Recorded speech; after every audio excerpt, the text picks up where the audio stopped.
Welcome to the discussion of Part 2, Chapter 6. So, this was a really long chapter and kind of stressful. Raskolnikov is finally on his own. He's gotten rid of Razumihin. He's gotten rid of Nastasia, and he's alone in his apartment. And he looks at the package of clothes that Razumihin had purchased for him, and he sees the money on the table of the rest of the money that his mother had sent him, and he gets dressed and he quietly slips outside. And he's kind of congratulating himself, like, who would think that, me who'd been so delirious and sick would be outside? Nobody's expecting me out here.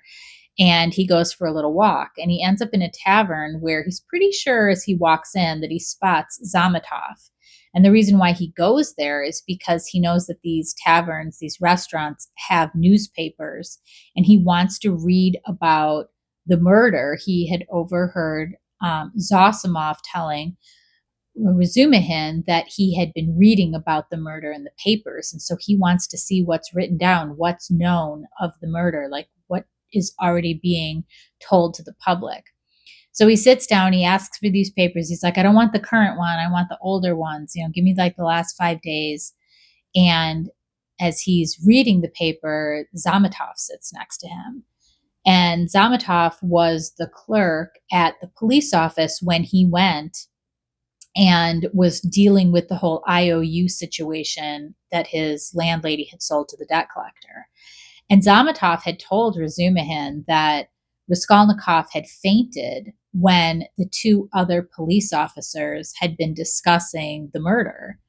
And that was how Razumihin knew that he was sick and found out about the IOU. And Razumihin's become very friendly with Zametov. And so Zametov knows a lot about Raskolnikov. And Razumihin had dragged Zametov to go look at Raskolnikov unconscious in his bed, as all good friends would.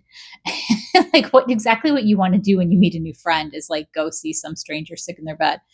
So silly. So they kind of know a lot about each other already. And Zametov is like, I'm surprised to see you out. Like, you've been really sick and I actually came and saw you. And Raskolnikov's like, yeah, like kind of like weirdo. Like, what are you doing looking at me while I'm sleeping? And, just kind of Raskolnikov's in this really weird mental space. He like keeps feeling like he should maybe turn himself in. He right now in this scene, it's like he overwhelmingly just wants to tell that he did it. Like it's weird. He's almost whispering to Zametov, and he's like, and because Zamatov's like, what are you doing? And he's like, I'm reading. And he's like, oh yeah, the fires. Because at this time in St. Petersburg, there's been all these fires. And he's like, no, not about the fires. I've been reading about the murder.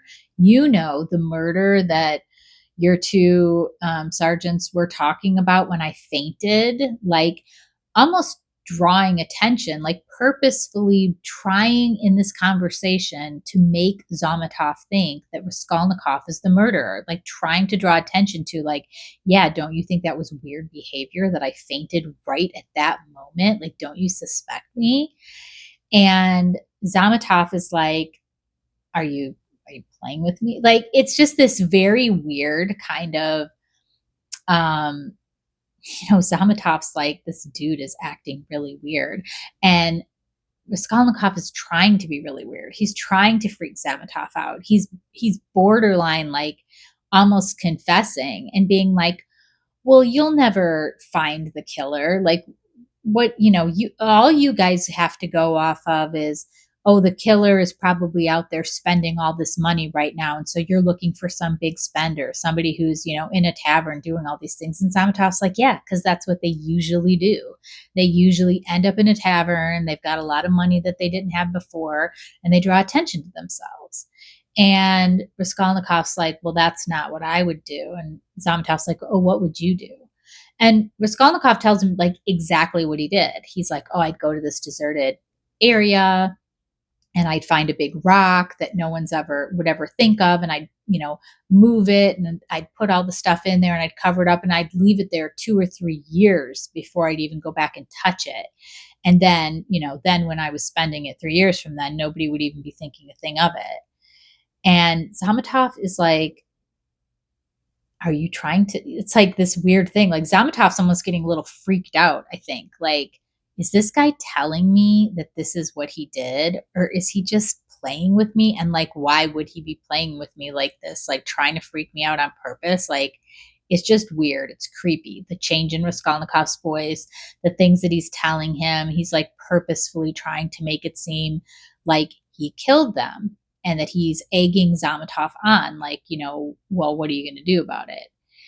And eventually Raskolnikov leaves, and Zametov is like thinking about, his boss, Ilya Petrovich, who's like all hung up on the painter doing it. And Zametov is like, Ilya Petrovich is like a moron. He's an idiot, I think he says. And so it seems like Zametov is now believing that Raskolnikov is actually the murderer. He's in the restaurant reading all about the murder, is kind of planting all these hints and seeds that is, like basically basically almost confessing it. So as he's walking out, Raskolnikov's walking out, he runs straight into Razumihin. And Razumihin is like, what are you doing out? Like almost like a, mother finding that her teenage son snuck out of the house. Like, what business do you have being out of the house right now? You should be in bed.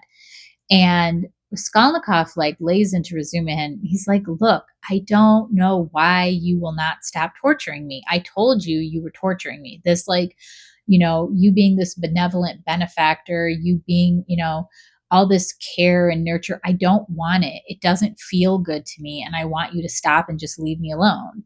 And Razumihin is kind of ticked off a little bit, but then he's like, you know what? Why don't you come to my house party tonight? Remember, I'm having a party. And Raskolnikov's like, well, you just told me to go lay in bed. Now you're inviting me to a party. It's like, but that's how forgive and forget that Razumihin is. It's just like, oh, well, if you're going to be out anyway and you're not going to listen to me and you're going to be walking in the streets, you might as well come to this party that I'm having. And he's like, I can get you in a nice chair and I can get you in a corner away from everybody and you can just have tea and it'll all be nice. Zamatov's going to be there. And Raskolnikov's like, yay. So Razumihin is like, is Zametov in the bar? And he's like, yeah, he's in the bar. And so Raskolnikov keeps walking, and he's determined at this moment in time that he's going to walk straight to the police station and he's going to confess his crime. And he's like thinking that's his way out.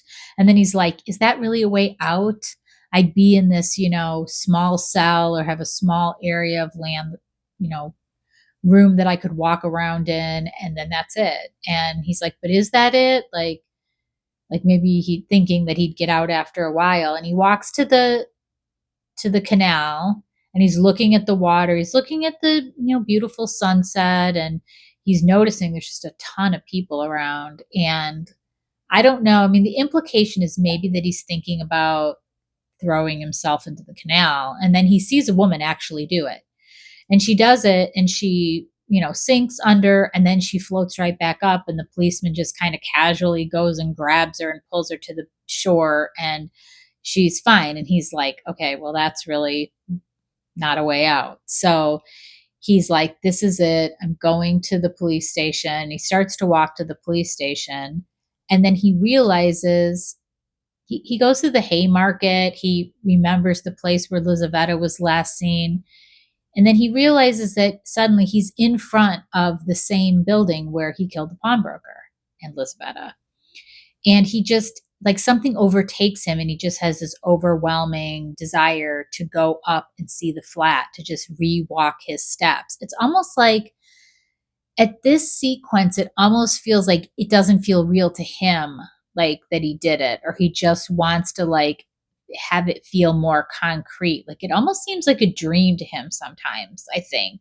Like that so much is going on that's just this normal everyday life stuff. And it's like, did I really, like, just seems so far away from him killing them. So he walks up the stairs, and it's like, of course, all very familiar. He's walking up the stairs, that he, it's dark. He knows everything. He's looking at all these things, and it's like, okay, well, here they are now. there's the flat where the painters were painting, and now the door is painted, so it's all done and ready to be, let out to a new tenant. And he gets up to the fourth floor and the door is open. He's surprised and he hears workers inside, and he just kind of walks in because they're, just kind of caught up in wrapping up for the day, talking about some girl and how she comes to see him. And it's an older guy and a young kid, and they're re-wallpapering, and he's almost a little annoyed by the fact that they're changing the way that it looked. They've taken down the yellowed paper and they're putting up white paper. They're basically whitewashing it. And he goes into the bedroom and everything's gone. The chest of drawers, the bed, everything. And he's like thinking how small it looks. And he comes back and he starts asking them about the floor. And it's like, are you going to repaint the floors? And they're like, who are you? Like, what do you want? Like, why do you care? And he's like, there used to be blood right there, a big pool of blood. And they're like, what do you want? Like, now they're kind of getting a little freaked out about it because the guy's acting weird. He's saying he knows that there was blood there. He's asking if they're going to pay. He's like, oh, I'm interested in renting an apartment, so I'm looking around. And they're like, this isn't the way to do it, buddy. Like, you need to go and talk to the porter, have the porter walk you around. You can't just wander up in here while we're working. Like, that's not the way to do it. And so he leaves, he goes back down and he leaves, and the workmen come out and they sit, and the porter's standing there with a couple of other like peasants and people. And the workman's like, this guy's acting super weird. He's up in the apartment. He's asking about the blood that used to be on the floor.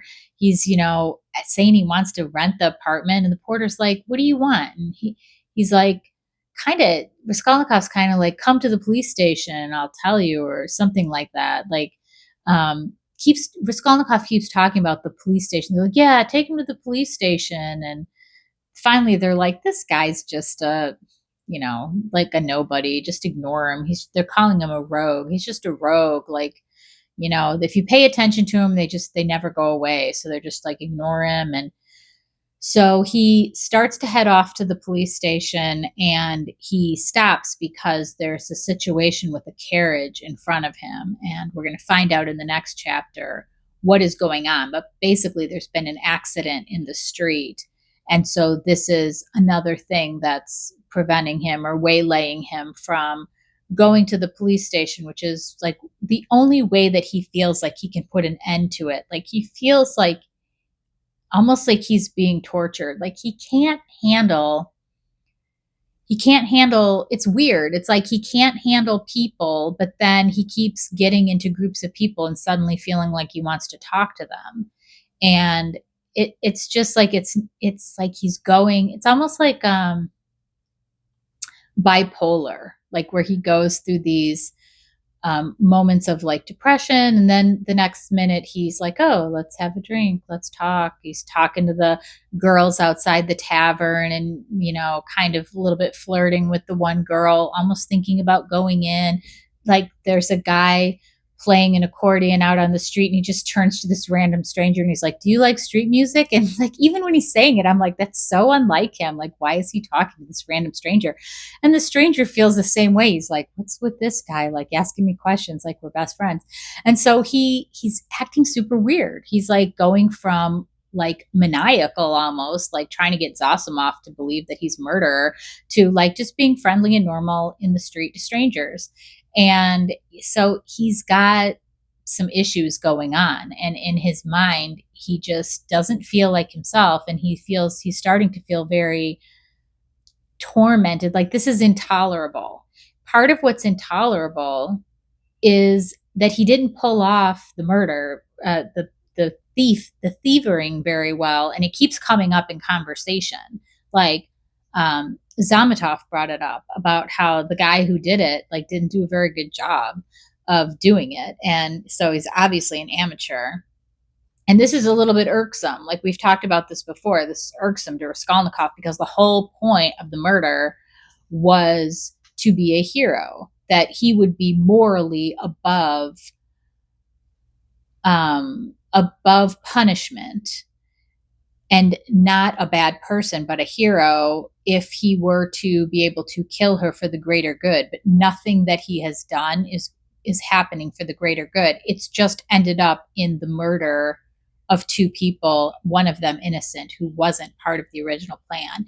And so this is part of what's very irksome to him in his mind, that he's trying to get away from. Like, he's kind of disgusted a little bit. You were starting to see that he's a little bit disgusted with that he didn't pull it off well, that, he thought he was going to be great at it and so smart and cunning, and that he would never get caught. And yet, he didn't do such a great job, and people keep saying it around him.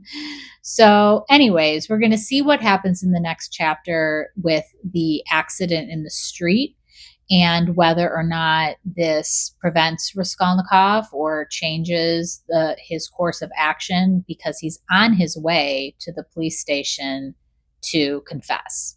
So I will see you in the next chapter, part 2, chapter 7.